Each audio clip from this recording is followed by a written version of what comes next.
Welcome parents, guardians, and students to the Hill-Chauncy Hall School commencement of the class of 2013. I'd like to take this opportunity to introduce some special guests that are with us today. Commencement speaker, Professor Gregory Mankiw of Harvard University. Board Chair, Ms. Anna Colton. Trustees, Mr. Chuck Black, Ms. Sarah Forrester, Dr. Peter Franklin, Mr. Alden Harrington, Ms. Michelle King, Mr. James Lipcon, class of 1997, Ms. Deborah Mankiw, Mr. Tom Mulvihill, Mr. B.J. Rudman, Mr. Bill Ryan, Ms. Barbara Sinisgali, and Dr. Ingrid Tucker. Award presenters and special guests that are with us today. Dr. Margaret Allen, Mr. Arnie Singal, former trustee, Mr. Palmer Swanson, trustee emeritus, and Dr. Donald Welch. I would also like to thank members of the junior class for their assistance at this morning's ceremony. Junior marshals, Tony Ann Ortega, and Andrew Davis. Ushers, Margaret Devlin, William Fitzgerald, Eric Canavos, and Lexi Milton Samard. Professor Gregory Mankiw is the chair of the economics department at Harvard University. As a student, he studied economics at Princeton University and MIT. As a teacher, he has taught numerous courses on economics and statistics, including the ever-popular Economics 10 at Harvard, the most taken course by undergraduates. As a prolific writer and a regular participant in academic and policy debates, his research includes work on price adjustment, consumer behavior, financial markets, monetary and fiscal policy, and economic growth. His published articles have appeared in numerous academic journals and in a widely accessible forums such as the New York Times, the Washington Post, the Wall Street Journal, and Fortune magazine. He has written two incredibly popular textbooks that are used all over the world. In particular, Principles of Economics has sold over 1 million copies and has been translated into 20 different languages. Since 2006, his blog, Greg Mankiw's blog, Random Observations for Students of Economics, has continuously earned praise and accolades from his peers, and even neophytes like me and Dr. Coulson. In addition to his teaching, research, and writing, Professor Mankiw has been a research associate of the National Bureau of Economic Research, an advisor to the Federal Reserve Bank of Boston and the Congressional Budget Office, and a member of the ETS Test Development Committee for Advanced Placement Exams in Economics. From 2003 to 2005, he served as chairman for the President's Council of Economic Advisors. Professor Mankiw lives nearby in Wellesley with his wonderful wife, Debbie, and their 3 children. His middle child, Nick, is a member of this year's graduating class and delivered a clever meta-senior presentation last week in which he provided a couple pieces of sage advice that his father has taken to heart in preparing today's commencement address. Seniors, please rest assured that Professor Mankiw did not select Mr. Bubar as his presentation advisor. Please join me in welcoming this year's commencement speaker and proud father of Nick, Professor Gregory Mankiw.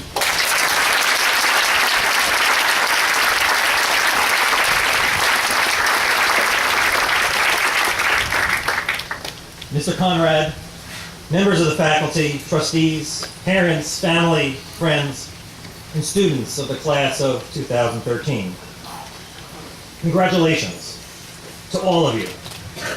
Congratulations to the faculty and trustees for creating and sustaining a defined educational institution where boys and girls are nurtured into young men and women. Congratulations to the parents, family, and friends for supporting these students through the often tumultuous years of being a teenager. And most of all, congratulations to the students who are graduating here today. This is truly a milestone for you. You've worked long and hard to be here, and you should feel justly proud of your accomplishment. But make sure that your pride comes with the requisite degree of appreciation. Before the day is over, be sure to give a hug to your favorite teachers. When you learn from them how to enjoy Shakespeare, how to factor a quadratic equation, or how the Federalist Papers shaped American democracy, you and your teachers are engaged in a joint activity. Your success is also their success. Be sure to appreciate as well the support your family has given you over the years. As an economist, I have to point out that this support is not only emotional, Although some of it is, but also financial. Excellent schools like Chapel Hill-Chauncy Hall don't come cheap. You students are all fortunate for the chance to attend here, and for that opportunity, you should be sure to thank your benefactors. I'll always remember when my sister graduated from college. After the ceremony was over, she walked up to my parents in her cap and gown, handed them her newly awarded diploma, and said, "Here's your receipt."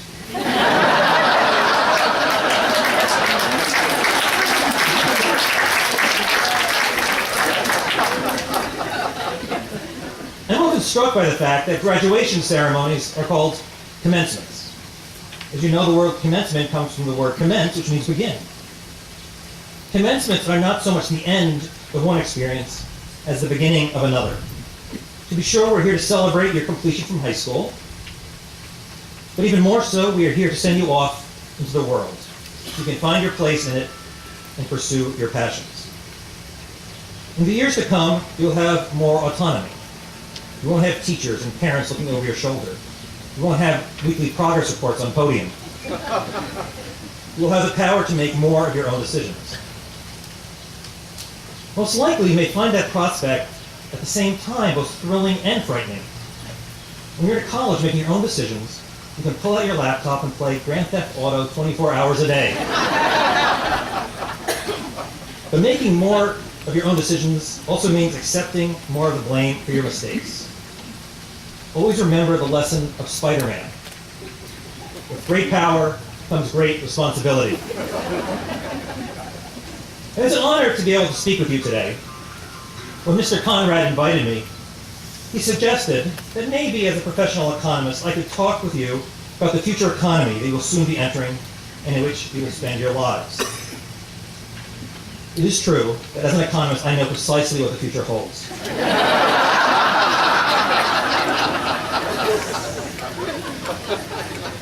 But union rules prevent me from sharing that knowledge with the general public.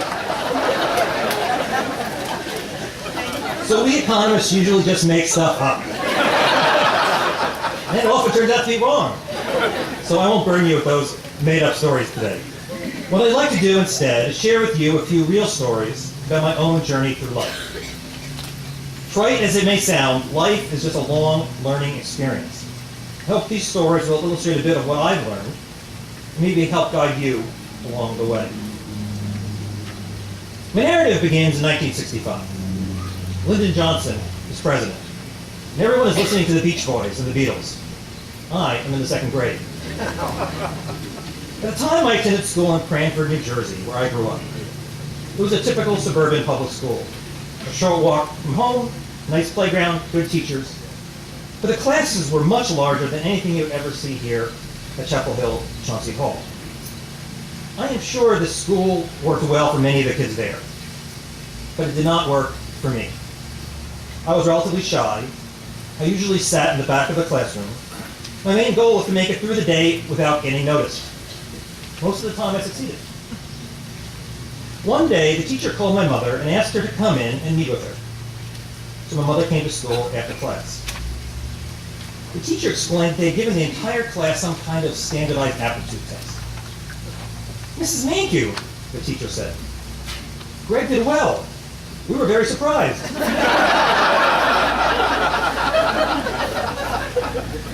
Until then, the teacher had thought I just wasn't very bright.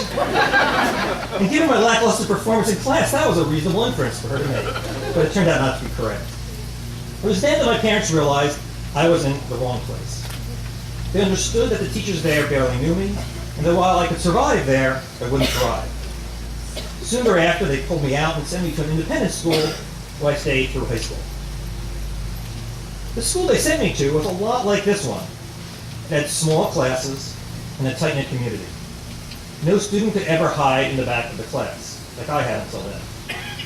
Every student was involved not only in the academic life of the school, but also the extracurricular activities. Everyone had to participate.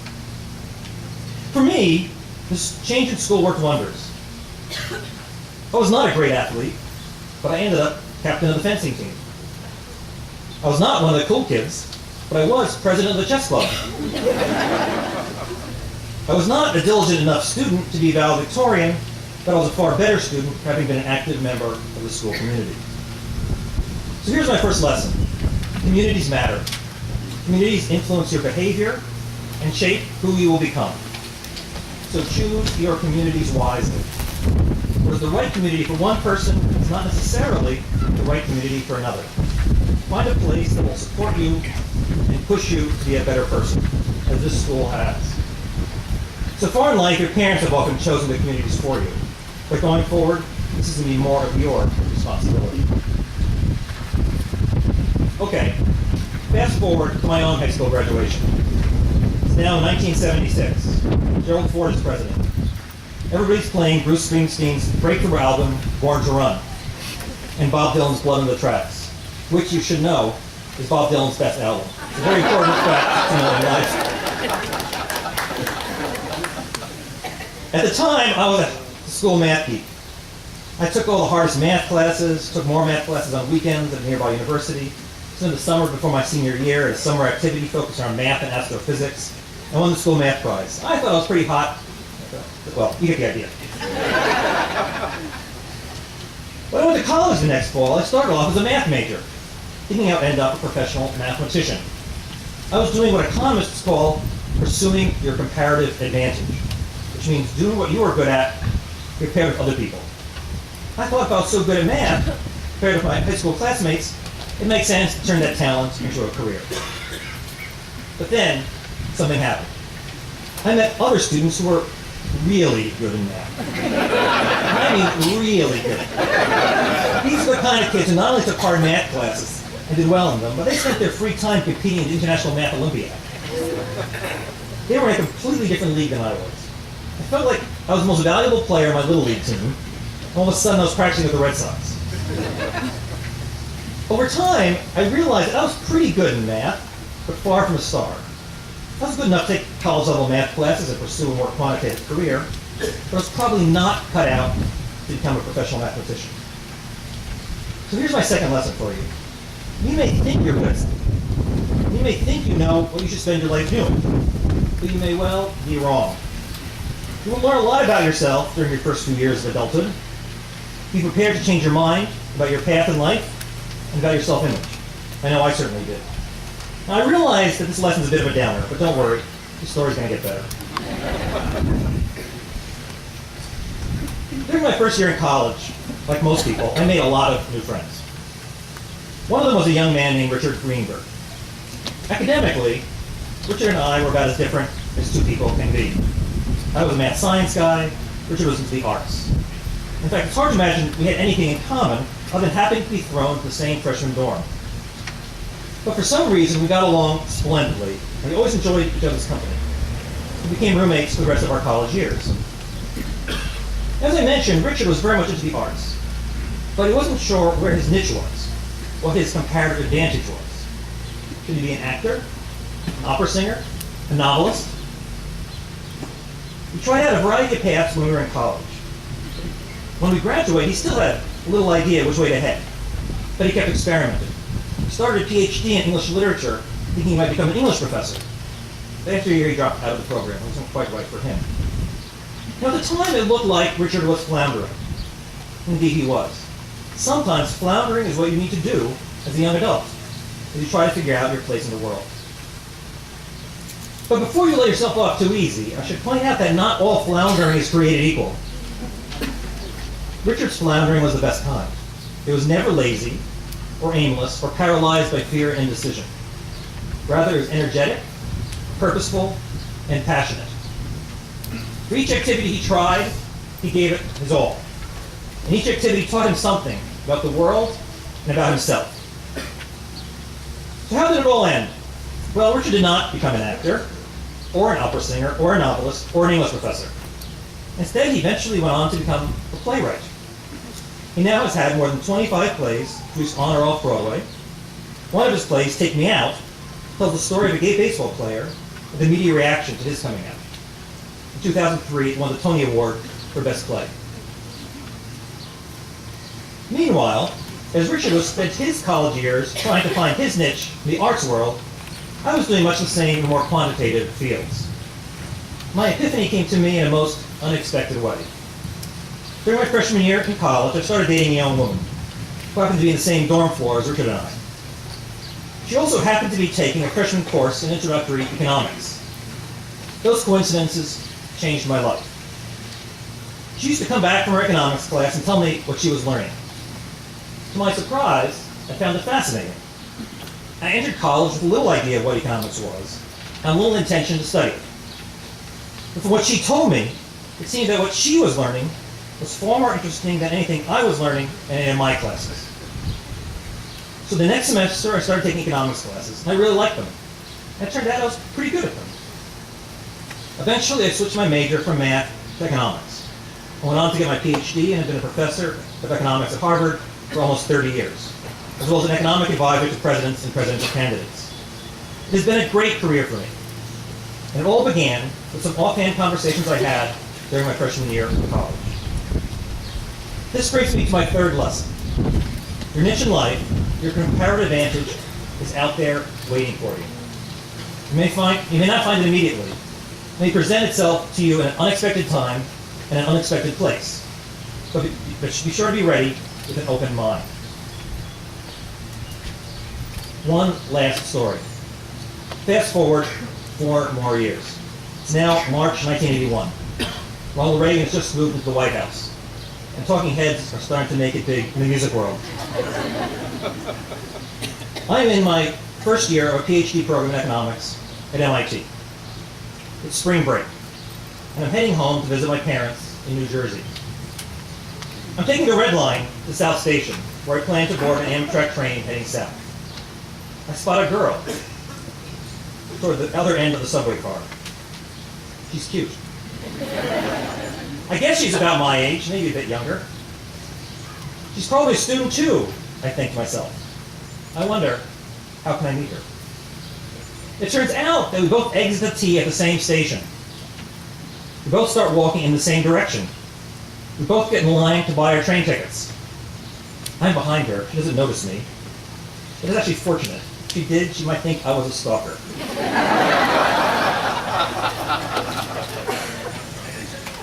We both start walking to the train platform. It looks like we are taking the same train. What a stroke of luck. I walk up to her. Excuse me, I say. Is this the train to New York? She assures me it is. I don't remember what I said next, but I kept talking, and she was polite enough to keep responding. When the train pulled into the station, we boarded, and I sat next to her. We chatted for the next few hours. I'm not sure what this young girl thought of me at the time. As far as I know, she might have thought I was a creep. But for the past 30 years, she's called me her husband. And we've had 3 wonderful children together, one of whom is graduating here today. So this is my final lesson to you. Random stuff happens. Life is not completely in your control. To be sure, some of the random stuff is bad, but some of the random stuff is awesome. Everyone in life is dealt a different hand. If you want to be happy and successful, don't complain about the hand you've been dealt. That takes too much energy, which only ends up being wasted. Do your best to play the hand that you've got. And rest assured that as you're doing so, something or someone awesome may be right around the corner.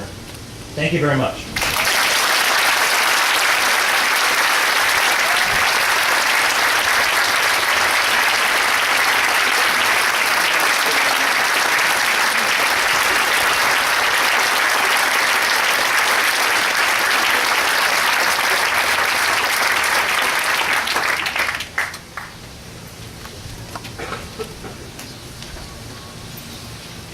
A 4-year senior, Jeremy Norberg-Bohmand, has performed in 12 shows while at Hill-Chauncy Hall School. Jeremy is passionate about cooking, music, and social justice. He will attend Oberlin College next year. Please welcome the Salutatorian to the class of 2013, Jeremy Norberg-Bohmand.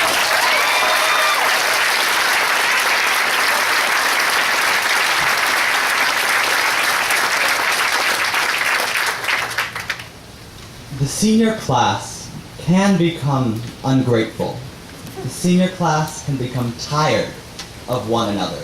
We can even become me. In short, we can become many things not ourselves. We become not becoming. This is to say, we change. In a moment or an hour, or in the time it takes for an eyelash to be brushed off of the cheek, a person can become something else. We have, over the last 4 years, changed in ordinary things.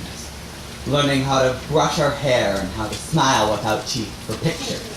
And in extraordinary things. Learning how to put our faces on with sponges and to grin for the length of our performance.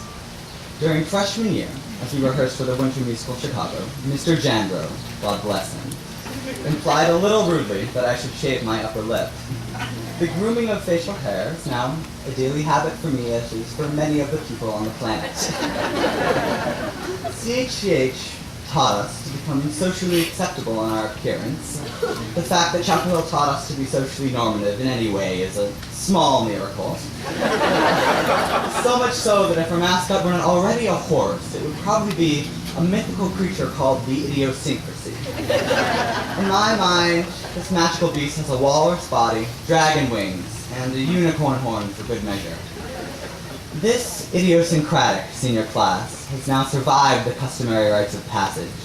The senior class came in from the cold and shivered in Harrington Hall, and wondered why the cafeteria stopped serving ginger chicken. We plowed through piles of emails from colleges, emails exclaiming why X, Y, or Z school was the perfect place to house our brand of peculiarity. Even as we wondered if we were deserving or capable enough to attend any college at all. I know I ask myself daily if I am worthy. How, for example, can I be responsible on an occasion such as this for having a positive effect on others without coming off as overtly poetic or painfully pretentious? In the same way that a bubble of air becomes lodged in the heart, do we become different people? Perhaps we pick up a language or a book or a new sport. Maybe one day we read Vonnegut or Sherman Alexie or Fitzgerald or John Green. Then we change. Our hearts stop with one flutter, one moment of joyous thought, and we fall in love. Then we change. And when the grandiose voice inside our heads utters Keats for the first time, we freeze up with wonder. But then English class rolls around, and maybe, if your name is Jeremy Norberg-Bohmand, you forget yourself. You forget to consider who you are becoming, and get mean, carrying on, perhaps even yelling at people a little in class about how Jesus is referenced on every single page of The Old Man and the Sea. Or maybe, if you're similar to Jeremy Norberg-Bohmand, the next thoughts float about your skull and you ask where you went wrong in English class, and how you can learn not to carry on. Through this process of self-reflection, we change some more.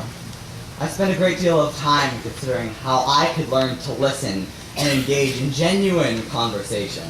To listen and then articulate a yes and is to engage our peers in the kind of positive discussion that allows us to understand Vonnegut or Alexie or Fitzgerald. Today, we are still becoming, and we should consider what and how that is. Maybe becoming is all about the thinking. Maybe thinking is what becoming is worth. That is to say, we think all the time about grades and clothes and gas and why that girl across the room is scowling at me even when I didn't do anything. It is much harder to think about ourselves objectively and to expose ourselves to scrutiny. Fortunately, we have time and youth, and as such, we can set examples and motivate ourselves to become a thing new and idiosyncratic and beautiful. The air embolism of our generation, the gurgle of gas that stops the heart, we forget to think.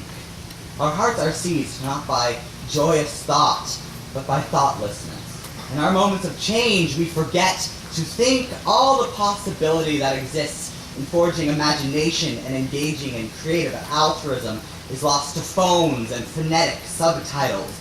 We don't need to need our messages spelled out for us. When you get out from under this tent, think. Think to keep the heart blood flowing and carrying creation and learning how to shave in all the literature that sparked debate. Think deeply, not only about literature or science, but about whom and how you hope to become. Thank you.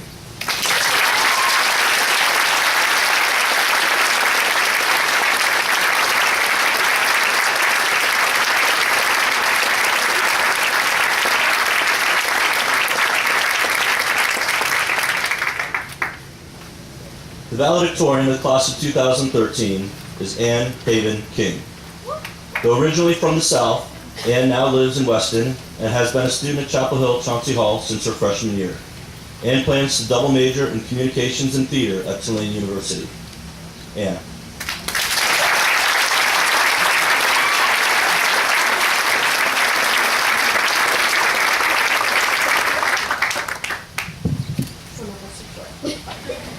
Good morning, Chapel Hill-Chauncy Hall class of 2013, family, friends, and faculty.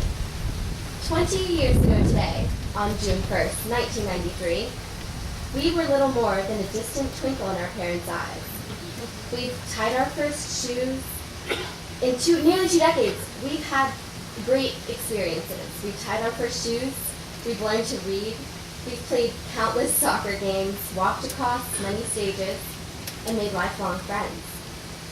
While our minds may be full of fond memories as we stand here today, soon to be high school graduates, I also invite you to look forward to the next 20 years. Who do you want to be in 2033? To me, and to most of us here, this is a daunting question. Most of us are moving on to college without even knowing what we want to major in. So, how can we know who we want to be in 2 decades? Simply thinking about this question is eye-opening and honestly kind of terrifying. Some of you may be taking pictures for National Geographic. One of you may be finding the newest cure for a rare form of cancer. And still others may be just driving their kids to soccer practice. No matter what we are all doing in 20 years, the world will be a very, very different place. And we will have the opportunity to become vital members of that society. College provides us with the opportunity to find our place in that society. I see the next 4 years as walking into a figurative hat shop. We have the opportunity to walk into that hat shop and to try on different hats until we find the one that fits our personalities, our talents, and our particular intelligences. As we leave this graduation tent today, we will take off our caps and our gowns, the hats and the clothes that identify us as high school students, and we'll enter a new stage in our lives. I urge you to try on several new hats. The hat of the activist, the scientist, the artist, whatever fits you. If one hat doesn't fit that you try on, don't be afraid to take it off and put on another. Over the next 4 years, we'll be given many opportunities to put our Chapel Hill education to good use. Along